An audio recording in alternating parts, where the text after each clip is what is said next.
Hi guys, my name's Emma and let's talk spooky stuff.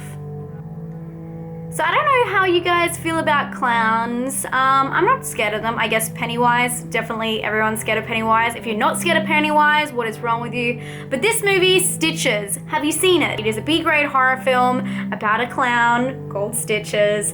And the film actually bases around some kids who had a tragedy with a clown when they were children. And then it's them, several years later, I think actually 6 years later, and they're in high school and, they're all kind of gone their separate ways, or some of them are still together. And they go to a party unaware that this clown that had a fatal event with them when they were children is about to show up to the party. Let me start off by saying the clown for this film is actually Ross Noble, which I didn't even realize till the end.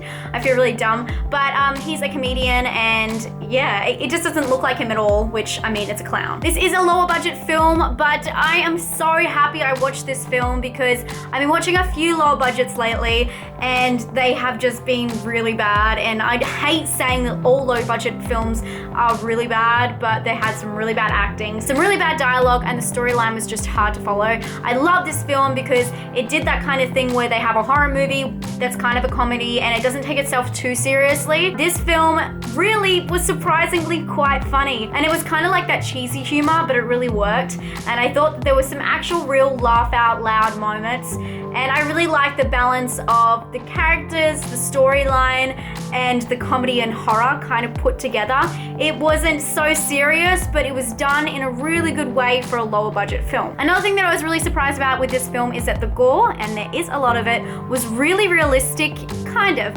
They did a good job with it. It was special effects and there was blood and guts, and it was one of those kind of horror movies that have, I would like to call them, I'm gonna dub this, creative slasher, which is kind of like, I guess, you could say Final Destination or Chucky, like Child's Play, anywhere where someone dies in kind of a comedic way. Oh my God, I can't believe I'm saying that. And their death is done so like out of this world and so crazy that it's kind of comedic. And this movie definitely has those creative slasher moments where it's just a creative death. And I really like that. People getting their heads torn off, like brains pulled out. I really like that kind of stuff. It's kind of fun and it's not meant to be taken seriously, I feel like. There is a difference between someone getting their Achilles heel torn off during Hostel and this kind of slasher. It's just done in such an out of this world type way that it's not taken seriously. And although this movie isn't really a scary horror movie, it does have the blood that makes it horror. But I don't think if you didn't like clowns, I think that this film is fine. It's not scary in that way at all. It's kind of like a mockery of itself, which I really like. Another thing that I think worked really well with this film, and that works better with low budget films, is they always use the visual storytelling aspect instead of trying to over-explain themselves. The dialogue, there wasn't that much of it. It just was a simple storyline that didn't need to be over-explained. Characters didn't need to be over-explained, and it didn't have to try and go through this whole couple of scenes to try and drag you in and convince you to what was going on, which I really liked. Another thing I really liked is they brought in the whole aspect about the egg, and I don't know if you guys know about clowns and eggs. I've been told this in a separate way, so I don't know what is real between the movie and what I'm saying, probably the movie. They say that, you have to draw your face paint onto an egg when you're a clown. I don't know if you guys know about this. This is a real thing.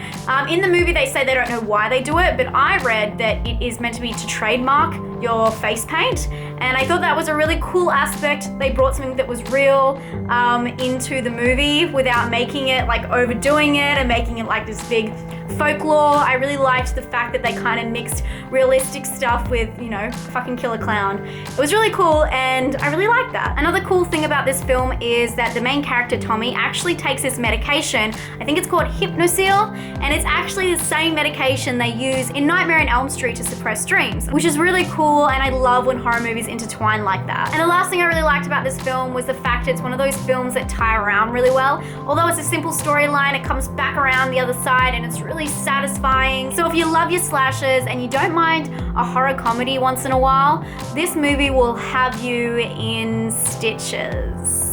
I'm so sorry. This one is on Netflix, so definitely check it out if you haven't. It's one of the better clown movies out there, although I do like a couple of clown movies. I love that clown one that was either presented by Eli Roth. I don't think he directed it. I think he produced it. I also love Killer Clowns from Outer Space. Those are my 3 picks, and obviously It, but I guess It is fear itself. It's not really Pennywise, but that's a whole nother story for a whole nother day. I'm gonna give this one a personal score of 7. A scare score of 1, but depending how scared you are of clowns. And originality, I'm gonna give it a 6 out of 10. I hope you guys are having a great day, and I hope no clowns come visit you in your sleep tonight. I'll talk to you guys very soon. Stay spooky. Bye.